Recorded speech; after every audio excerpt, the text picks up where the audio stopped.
ये 3 लोगों को शपथ लेने को 15 दिन लगे। बीजेपी ने ये तय कर लिया था अगर वो नई शपथ लेते तो उनके सिवाय शपथ ग्रहण सोहला आगे चलाएंगे।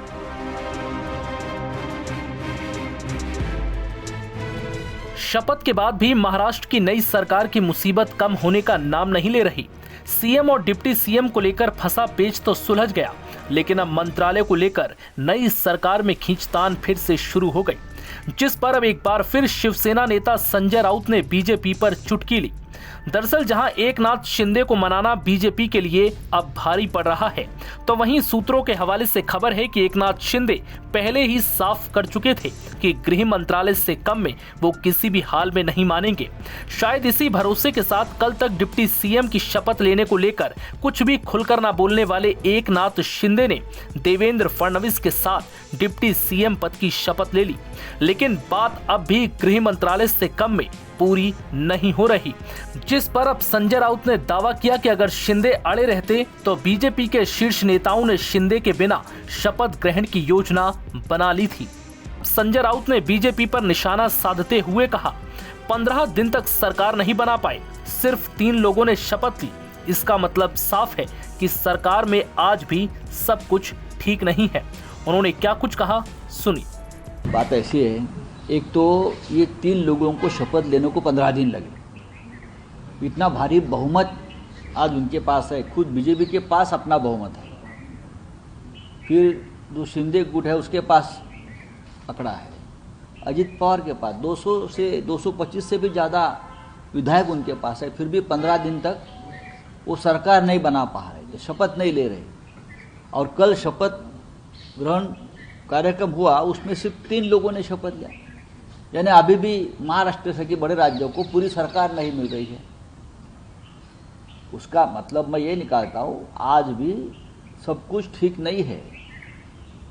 कल राज्य के जो उप मुख्यमंत्री है, जो शपथ लेने के लिए आखिरी समय पहुंचे, वहाँ बीजेपी ने ये तय कर लिया था अगर वो नई शपथ लेते तो उनके सिवाय शपथ ग्रहण सोहला आगे चलाइए। फिर उनको लगा कि नहीं, ये भी मेरा पद जाएगा, तो शपथ लेने पहुंचे। लेकिन उससे महाराष्ट्र की जनता के मन में सवाल है, फिर इतना बहुमत आपको जो मिला है उसका फ़ायदा क्या है? आप सरकार नहीं बना पा रहे, आप कैबिनेट नहीं बना पा रहे, तो क्या होगा इस महाराष्ट्र में, आगे क्या होगा? उसकी ये एक ट्रेलर है। इस तरह के एलिगेशंस लग रहे थे कि इंडस्ट्री स्टेट से बाहर जा रही है। फडणवीस ने कहा है कि ये एलिगेशंस जो है ये सारे गलत है। नहीं, ये एलिगेशन गलत नहीं है।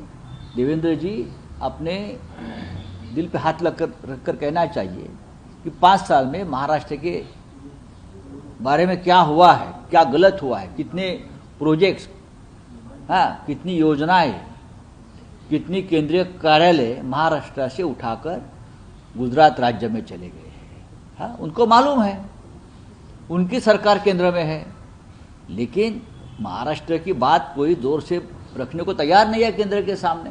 हमारा रोजगार चला गया है, हमारा इंटरनेशनल फाइनेंस सेंटर चला गया है, हमारा वेदांत फॉक्सकॉन जैसा प्रोजेक्ट चला गया है, हमारा ड्रग्स पार्क चला गया है।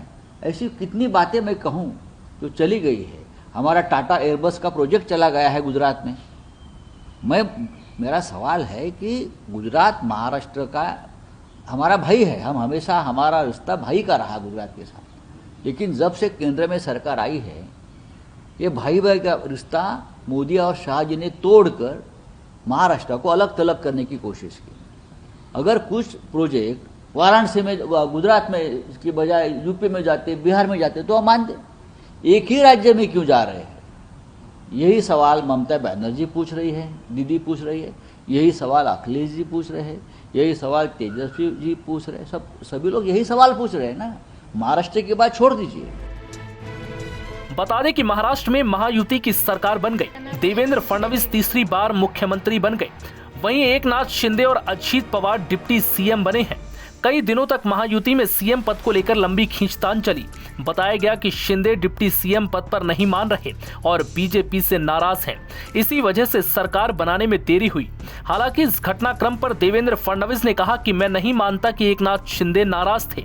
हमारी मीटिंग दिल्ली में अमित शाह जी के साथ चल रही थी, तब एकनाथ शिंदे ने मुझसे कहा था कि आपकी पार्टी के इतने लोग चुनकर आए हैं कि आपके ऊपर प्रेशर होगा कि मुख्यमंत्री आपका हो।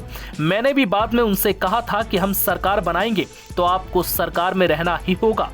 मैं मुख्यमंत्री से उप मुख्यमंत्री बना तो मेरे भी ध्यान में आया, लेकिन पार्टी ने मुझे कहा तो मैं बन गया। इस दौरान देवेंद्र फडणवीस ने साफ कह दिया कि एकनाथ शिंदे नाराज नहीं थे। हालांकि विभागों के बंटवारे को लेकर चल रही लंबी खींचतान से ये साफ हो रहा है कि फिलहाल पार्टी में सब कुछ ठीक ठाक नहीं है और एकनाथ शिंदे अब भी नाराज से नजर आ रहे हैं। NBT ऑनलाइन की रिपोर्ट।